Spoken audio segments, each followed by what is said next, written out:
Como ya saben todos ustedes, el día de ayer celebramos la Navidad, el acontecimiento más importante de toda la historia, ¿no? Dios mismo, el Hijo de Dios, tomó una naturaleza humana, se encarnó y vino a este mundo. Celebramos que Jesús nació para vivir y para morir por su pueblo. Realmente no hay un mensaje más importante que este. Él vino a vivir la vida que no podemos vivir, una vida sin pecado, y a morir la muerte y sufrir la ira que tú y yo merecemos.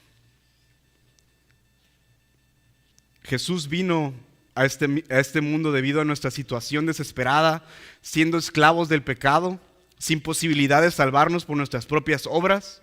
Pero Jesús ofrece esta salvación, no por obras, sino a todos los que creen en Él, los que confían que Él pagó en su lugar, lo cual produce un arrepentimiento o dar la espalda al pecado. Y al creer, Dios deposita la justicia de Cristo en nuestra cuenta. Y nuestro pecado es cargado por Él en la cruz, por Cristo. Y es así que podemos estar con el Señor por la eternidad. Este es el mensaje de Jesús. Es un mensaje de gran gozo. Es un mensaje sencillo, pero de una importancia enorme, porque tiene implicaciones eternas. Como vimos la semana pasada con el pastor Jorge, basado en el pasaje de Gálatas 4, 5 al 7, Jesús vino a redimir, Jesús vino a rescatar a su pueblo del pecado, de la condenación eterna, del infierno. Y todo esto para que seamos adoptados en la familia de Dios. Y esto es de suma importancia en nuestro entendimiento de lo que Jesús vino a hacer por nosotros, nuestro entendimiento del Evangelio. Y en esta tarde me gustaría que, manteniendo en mente todo lo que Jesús ha hecho por nosotros, también veamos lo que Jesús hace por nosotros en este momento.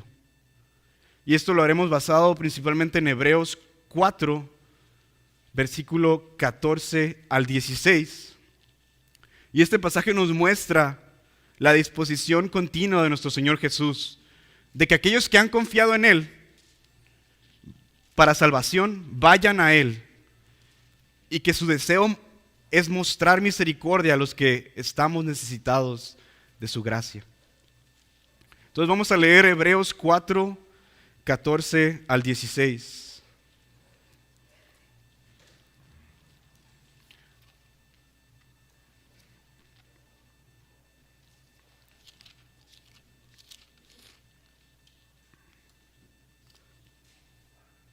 ¿Estamos ahí? Muy bien, dice: por tanto, teniendo un gran sumo sacerdote que traspasó los cielos, Jesús el Hijo de Dios, retengamos nuestra profesión, porque no tenemos un sumo sacerdote que no pueda compadecerse de nuestras debilidades, sino uno que fue tentado en todo según nuestra semejanza, pero sin pecado.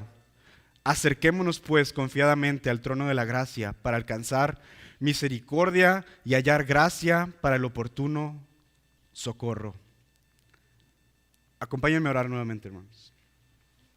Señor, te damos gracias, te doy gracias por esta palabra, Señor. Yo te pido, Señor, que tú guíes esta enseñanza, que tú seas el centro de todo lo que hacemos aquí, Señor, y que cada uno de nosotros pueda salir de aquí reconociendo tu gran amor, tu gracia, tu misericordia para personas que no lo merecen, Señor.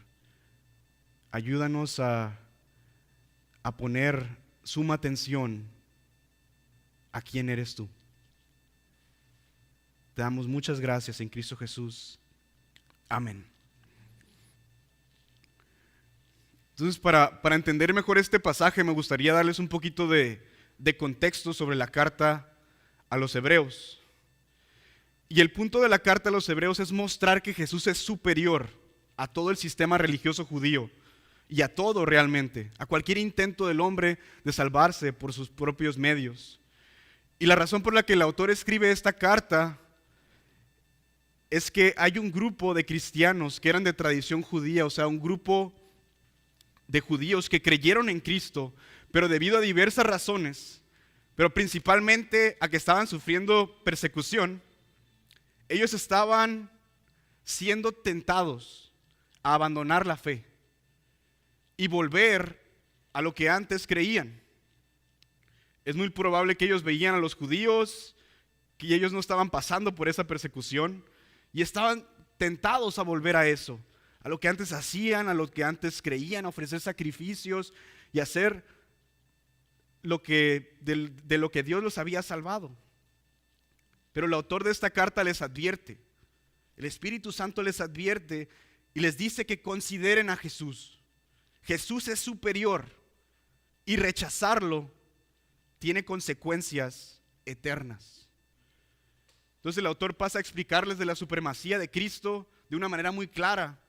Primero les explica cómo Jesús es superior a los ángeles, superior a Moisés, mejor que el sistema de sacrificios, superior al antiguo pacto.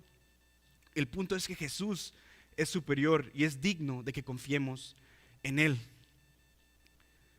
Y ahora para este pasaje que estudiaremos, pido al Señor que nos ayude a entender que podemos acercarnos a su trono con seguridad, con gozo, con reverencia, porque sabemos que el que está sentado ahí quiere recibir a los suyos. Cuando pensemos en el trono de Dios, es importante que tengamos esta confianza, no en nosotros, no en nuestras obras, sino en nuestro Salvador, quien también es nuestro gran sumo sacerdote. Entonces me gustaría que veamos 3 cosas acerca de Jesús como nuestro gran sumo sacerdote. Y la primera es que tenemos un gran sumo sacerdote que ha sido exaltado. La segunda es que tenemos un gran sumo sacerdote que es solidario. Y por último, un gran sumo sacerdote que es accesible. Entonces él ha sido exaltado, él es solidario y es accesible. Comencemos en el versículo 14, donde vemos que tenemos un gran sumo sacerdote que ha sido exaltado. Dice el versículo 14: por tanto, teniendo un gran sumo sacerdote que traspasó los cielos, Jesús el Hijo de Dios, retengamos nuestra profesión. Este versículo comienza con la frase por tanto, con la que el autor conecta lo que venía hablando anteriormente, al exhortarlos a considerar la palabra de Dios y que estamos expuestos delante de Él. No hay nada que podamos ocultar delante del Señor. Y eso, en vez de hacernos alejarnos de Él, debe de hacernos ir a Él confiando en Cristo. Y es por eso que el autor retoma un argumento que había tratado desde el capítulo 2 y en el versículo 17 y 18. Vayan ahí al capítulo 2 de la misma carta de Hebreos, versículo 17 y 18.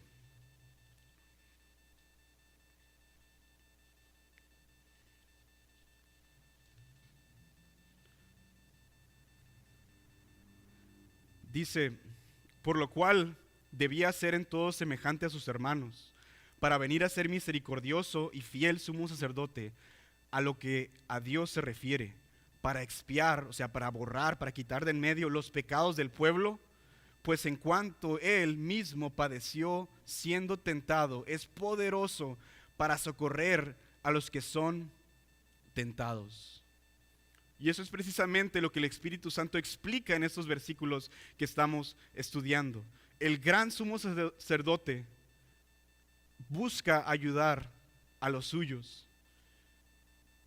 Es una exhortación para que los oyentes afirmaran su fe en Jesús, debido a que Él no solo es un sumo sacerdote, sino que vemos que Él tiene un título aún más elevado.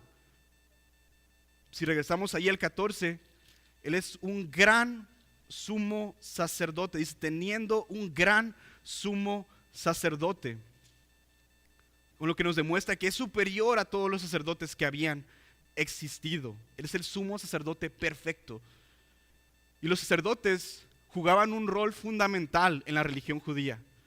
debido a que ellos eran los representantes del pueblo ante Dios. Ellos funcionaban como mediadores entre el pueblo y Dios. Y el sumo sacerdote era el líder de todos los sacerdotes, era la posición religiosa más alta de Israel. Y era el único que podía entrar al lugar santísimo, este lugar en el templo en el que se manifestaba la presencia de Dios Santo. Y lo que hacían es que ofrecían sacrificios por su pecado primeramente y también por el pecado del pueblo. Pero Jesús es un sumo sacerdote superior y mejor que todos ellos. Él no debía ofrecer sacrificios por su propio pecado porque no había tal. Y el mismo texto nos explica por qué es superior en lo que sigue en el versículo 14. Dice, teniendo un gran sumo sacerdote, dice, que traspasó los cielos, Jesús, el Hijo de Dios, retengamos nuestra profesión. Entonces habla de que Jesús traspasó los cielos. Y aquí se refiere a la ascensión de Jesús. Recordemos que después de resucitar al tercer día, Jesús pasó unos días con sus discípulos en el que fue visto por muchas personas. Pero después de esto, Él ascendió al cielo a tomar el lugar que Él merece como el Hijo de Dios. Y Hechos 1 nos habla de este momento. Vayan ahí a Hechos 1:9. Hechos capítulo 1, versículo 9.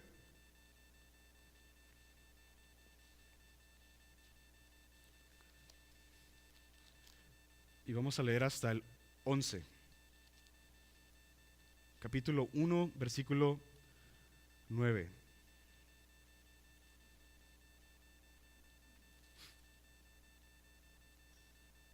Dice, y habiendo dicho estas cosas, viéndolo ellos, fue alzado, y le recibió una nube que le ocultó de sus ojos.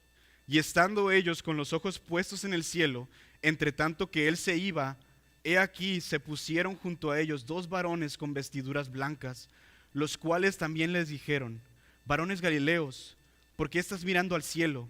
Este mismo Jesús que ha sido tomado de vosotros al cielo, así vendrá como le habéis visto ir al cielo.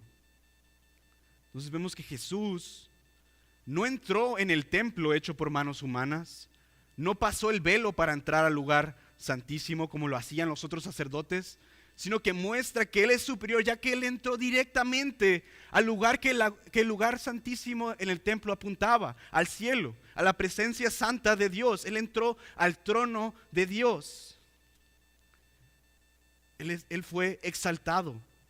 Filipenses 2, lo leíamos hace rato, también afirma esta realidad de la exaltación de Jesús. Y voy a leer desde el 9. Primeramente habla de cómo Él se humilló al hacerse hombre. Y precisamente por eso va conectado a la exaltación de Jesús. Dice el 9, por lo cual Dios también le exaltó hasta lo sumo, hasta lo más alto, y le dio un nombre que es sobre todo nombre, para que en el nombre de Jesús se doble toda rodilla de los que están en el cielo y en la tierra y debajo de la tierra, y toda lengua confiese que Jesucristo es el Señor, para gloria de Dios Padre. Entonces Jesús es exaltado hasta lo sumo, hasta lo más alto. Y también la misma carta a los hebreos lo afirma. En Hebreos 9, versículo 11 al 12, vayan ahí a Hebreos 9.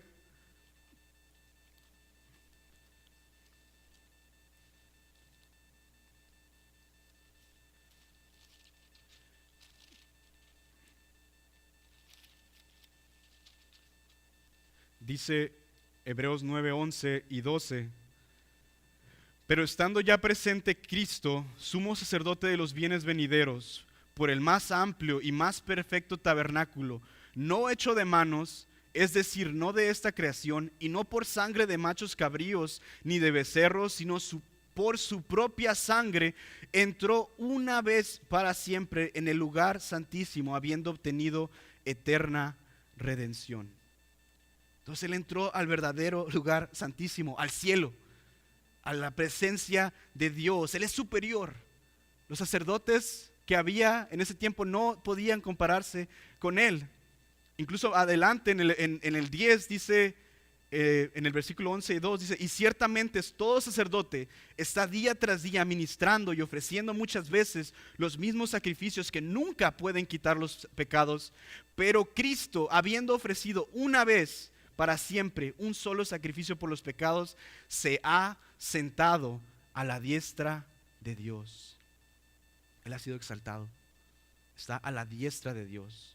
Entonces Jesús es nuestro gran sumo sacerdote. Podemos confiar en Él. Él ha sido exaltado. Él está a la diestra de Dios. Y es por eso que Él mismo nos exhorta a mantener nuestra profesión, a aferrarnos de nuestra fe. Jesús es superior. Es importante saber que aquel en quien confiamos es poderoso. Él ha obtenido nuestro rescate eterno y es sobre todo y sobre todos. Los hermanos hebreos estaban batallando con su fe y el autor les exhorta a que consideren a su gran sumo sacerdote y que Él es poderoso, que Él ha sido exaltado. Realmente no tiene comparación con lo que a ellos querían regresar. De igual manera nosotros debemos de tener a Jesús en esta estima, como alguien poderoso y exaltado. Tristemente, como dice alguien, muchas veces pensamos en un Jesús pequeño, en un Jesús descafeinado, pero no es así. Pensamos que Jesús no tiene el poder ni para ayudarnos, ni para librarnos de nuestro pecado. Pero la realidad es que Jesús es glorioso, poderoso y Él está de nuestro lado. Él es la razón por la que podemos ir a Dios, porque sabemos que Él es nuestra única esperanza, Él es nuestro representante, quien nos da acceso a Dios. Y con esto veamos nuestro segundo punto, que tenemos un gran sumo sacerdote que es solidario. Leamos el versículo 15 del capítulo 4 de Hebreos. Dice: porque no tenemos un sumo sacerdote que no pueda compadecerse de nuestras debilidades, sino uno que fue tentado en todo según nuestra semejanza, pero sin pecado. Es importante aclarar que cuando digo que Jesús es solidario, que es un sumo sacerdote solidario, Él no es solidario con nuestro pecado, sino que es solidario con los suyos, con su pueblo, y se pone de nuestro lado para vencer a ese pecado con el que luchamos. Y es importante tener esto bien claro. Él nos ayuda a vencer ese pecado. Él no lo solapa, Él no lo tolera, Él nos ayuda a vencerlo. Y precisamente esta es la clave de este texto, que Jesús es solidario con los suyos, no por nada que haya en nosotros, sino porque su carácter es compasivo. Él no le da la espalda a los suyos. Tristemente en ocasiones llegamos a pensar que Jesús está con nosotros de nuestro lado solamente cuando las cosas están bien en nuestra vida. Pero Dios nos muestra en su palabra que la gran verdad de que el supremo creador del universo, el dueño de nuestras vidas, quien sustenta todas las cosas, Jesús se compadece de nuestras debilidades, de nuestras fallas, de nuestra necesidad de Él. Y la primera parte del versículo 15 dice: porque no tenemos un sumo sacerdote que no pueda compadecerse de nuestras debilidades.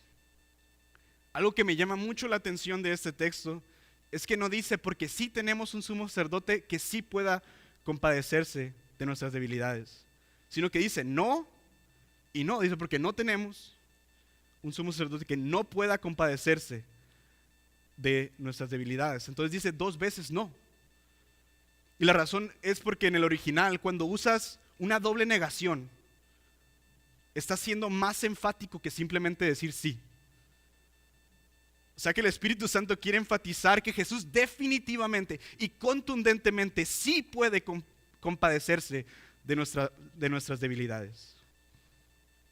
Y la palabra compadecerse en el original quiere decir algo parecido a co-sufrir o sufrir con, en el sentido de que nuestras luchas no son ajenas a Él, sino que Él las entiende y muestra compasión hacia nosotros. Si Él te ha salvado, si tú has creído en Cristo, si has puesto tu confianza en Él, ya no hay más condenación si estás en Cristo, sino que Jesús te ve con misericordia, no para solapar tu pecado o pasarlo por alto, sino para vencerlo con su ayuda.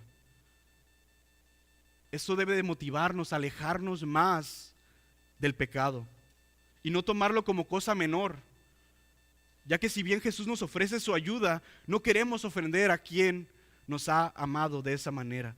No queremos ofender a nuestro Rey exaltado. Y si alguien vive en una vida continua de pecado sin arrepentimiento, entonces no es parte del pueblo de Dios, no ha creído realmente en Cristo. Esta misericordia es para aquellos que han confiado en Él, y Él muestra esa ayuda y esa misericordia para ellos. ¿Y por qué es que Jesús se compadece de nosotros? Porque su carácter es misericordioso. Lo leíamos hace rato en Hebreos 2, dice, por lo cual debía ser en todo semejante a sus hermanos para venir a ser misericordioso y fiel sumo sacerdote en lo que a Dios se refiere, para expiar los pecados del pueblo. Entonces Él es misericordioso. También el mismo texto nos deja claro por qué Jesús se compadece de nosotros. Lo dice en la última parte del versículo 15, dice, sino uno que fue tentado en todo, según nuestra semejanza, pero sin pecado. Jesús fue tentado en todo. Él ha sido tentado de la misma manera en la que somos tentados nosotros. Definitivamente Él no sufrió todas las tentaciones que existen o existirán, pero Él conoce la tentación mejor que nosotros. Y precisamente Él lo hizo sin pecado. Él lo hizo sin pecado. Y dice aquí, según nuestra semejanza. O sea, que así como nosotros. Y es precisamente porque Él no pecó que Él puede ser quien nos ayude y también quien se compadece de nosotros.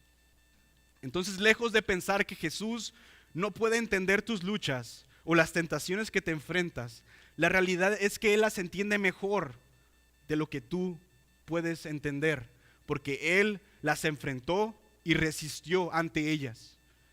Es como dice C.S. Lewis, ¿quién puede entender mejor lo que es luchar contra el viento? ¿El que se mantiene firme durante la tormenta? ¿O el que cuando llega la primera ráfaga se dobla y se tira al suelo? Claramente el que resistió la tormenta, ¿verdad? De igual manera Jesús resistió las ráfagas de la tentación durante toda su vida, y es por eso que Él conoce la tentación mejor que nosotros, pero Él nunca falló.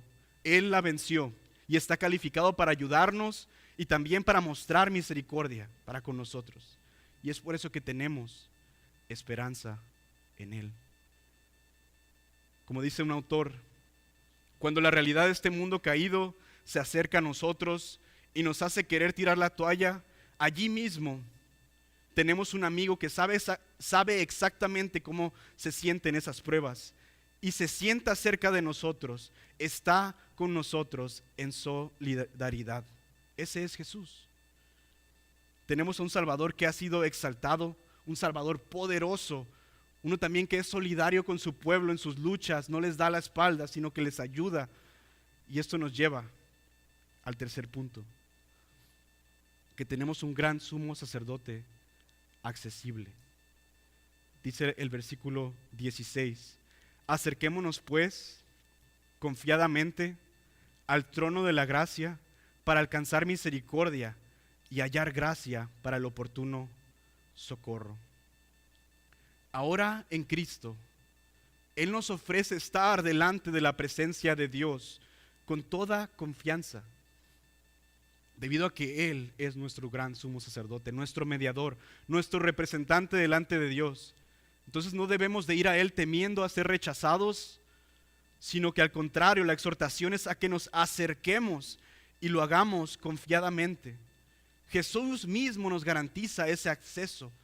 No tenemos que pasar por seguridad, no tenemos que sacar un número, no tenemos que hacer cita. Tenemos acceso por gracia. Muchas veces nos vemos tentados a que cuando pecamos, queremos primeramente esperar unos días o unas horas sin cometer ese pecado para poder acercarnos a Dios, como si en el momento no pudiera recibirnos. Pero la realidad es totalmente contraria. Es precisamente en ese momento cuando más necesitamos ir a Jesús. Y Él está completamente dispuesto a recibirnos y a ayudarnos si vas a Él arrepentido. El Señor nos dice que nos acerquemos confiadamente al trono de la gracia. Él es accesible para los suyos. Podemos entrar a su presencia por ayuda, confiadamente. Jesús mismo lo dice en Juan 6:37, se los leo. Todo lo que el Padre me da, vendrá a mí. Y al que a mí viene, no le echo fuera. Dice otra versión, el que viene a mí, de ningún modo lo echaré fuera. Entonces podemos tener la confianza de que si estamos en Cristo, no hay manera de que Él nos eche fuera o que no nos reciba. Él promete recibirnos si estás en Cristo, para ayudarnos, para darnos de su gracia, de su misericordia, para disciplinarnos, pero con el propósito de que Él sea exaltado, de que venzas ese pecado y que seas más como Cristo. Sabemos que el que está sentado en el trono también es quien asegura nuestra salvación eternamente, y también en quien podemos confiar para encontrar ayuda en nuestras luchas y debilidades. Esta es precisamente la razón por la que cuando Jesús estuvo en la cruz, el velo en el templo se rompió. Ahora por medio de Cristo tenemos acceso directo a la presencia del Dios Trino. Ya no es solamente el sumo sacerdote que entra en la presencia de Dios una vez al año, sino que ahora podemos hacerlo en todo momento. Y no lo hacemos pensando en que nos rechazará, no lo hacemos confiando en nuestras justicias, sino que vamos a Él en la justicia de Cristo, confiando que Él nos garantiza ese acceso, confiando en que nuestro gran sumo sacerdote es accesible y quiere ayudar a los suyos. Tal vez al voltear este año que se termina, te das cuenta que no creciste lo que quisiste haber crecido, que no leíste lo que quisiste haber leído, que no venciste aquel pecado que quisieras haber vencido. Es importante lamentarte por eso, pedirle perdón al Señor, pero no quedarte ahí, sino que vayas a ese trono de la gracia y contempla la gracia y misericordia de nuestro Señor y pídele ayuda. Como vemos en el texto, dice, vayamos a ese trono para encontrar misericordia y gracia para el oportuno socorro. Él nos ofrece esa ayuda, Él nos ofrece ese acceso, esa gracia.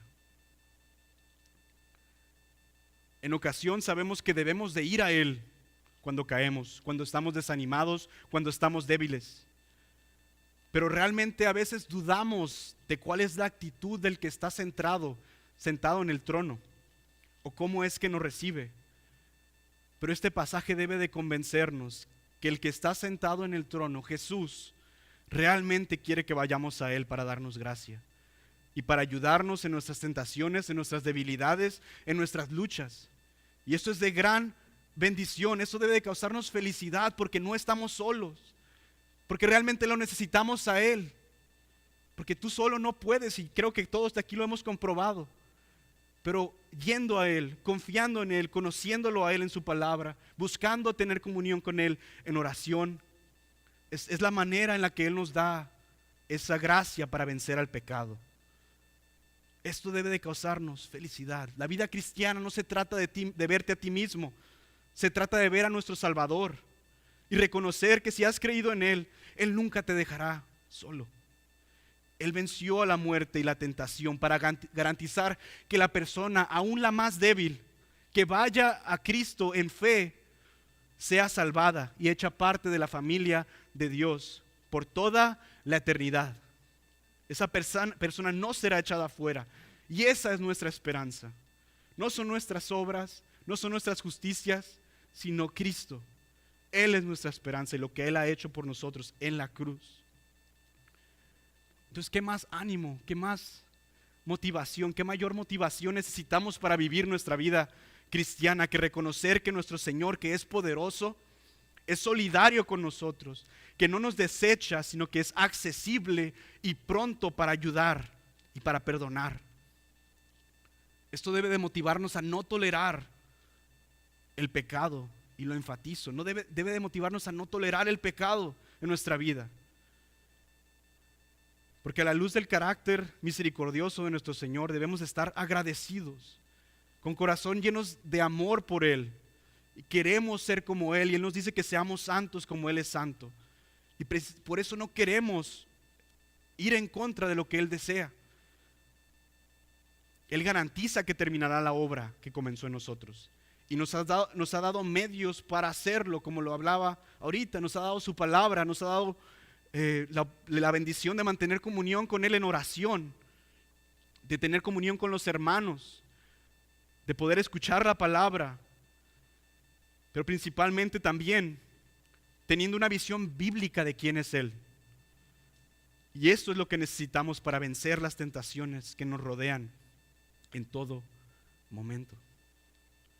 Como dice un autor, en esos momentos, cuando el pecado nos tiene acorralados con sus falsas promesas de placer, cuando nuestro corazón está roto por nuestro propio pecado o por la maldad del mundo, es ahí cuando debemos de recordar a nuestro gran sumo sacerdote que está a la diestra del Padre. Es en ese momento que debemos de ir a Jesús. Si tú ves al año que se termina y dices, estoy frío o no luché contra el pecado como debí, no me comprometí con el Señor como me gustaría haberlo hecho, contempla la misericordia de Cristo. Contempla y ve a Él por ayuda, ve a Él por ánimo, ve a Él por la gracia para vencer a ese pecado, para que tu corazón sea lleno de esa misericordia, ese amor, esa gracia, y que realmente hagas las cosas porque lo amas a Él, porque de eso se trata.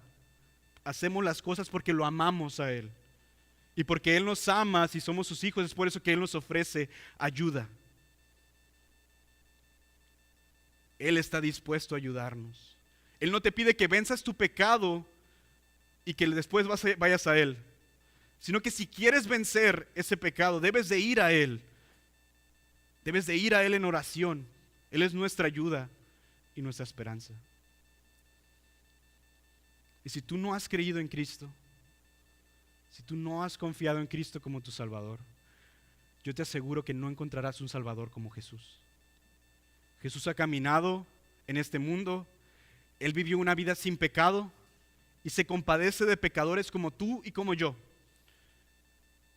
Y es por eso que nosotros, estando condenados a la perdición eterna, Él entregó su vida en la cruz para pagar nuestro castigo. Él resucitó y ascendió a su trono en el cielo y promete que todo aquel que vaya en Él en fe y en arrepentimiento tendrá salvación eterna. Y Él vive hoy para garantizar esto. Ve a Él, pídele que te salve y en su gracia lo hará. Hermanos, para concluir, cuando volteemos atrás para ver el año que se termina y cuando veamos adelante al ver el que comienza, hagámoslo confiando en nuestro Salvador. Hagámoslo confiando en nuestro Salvador, que ha sido exaltado, que es solidario y accesible, y que el Señor nos ayude a crecer en semejanza del carácter de Cristo. Que nuestro amor por Él sea cada vez mayor, que nuestra santidad sea cada vez mayor y que su gloria sea reflejada por cada uno de nosotros en todo momento. Amén. Vamos a orar. Señor, te damos muchísimas gracias, te damos muchas gracias porque tenemos un Salvador que nos ayuda, un Salvador que quiere darnos de su gracia para vencer a nuestro pecado. Te doy gracias porque no estamos solos. Te doy gracias porque en Cristo podemos tener esa seguridad de que algún día estaremos contigo.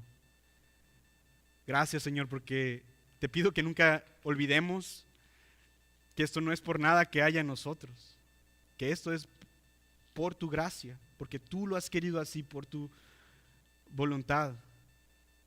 Ayúdanos a no olvidar esto y ayúdanos a comenzar este año que ya está en puerta, aferrados a Cristo en todo momento y pidiendo de tu gracia en cada segundo de nuestras vidas, porque no podemos sin ti, Señor. Te necesitamos. Te damos gracias en Cristo Jesús. Amén.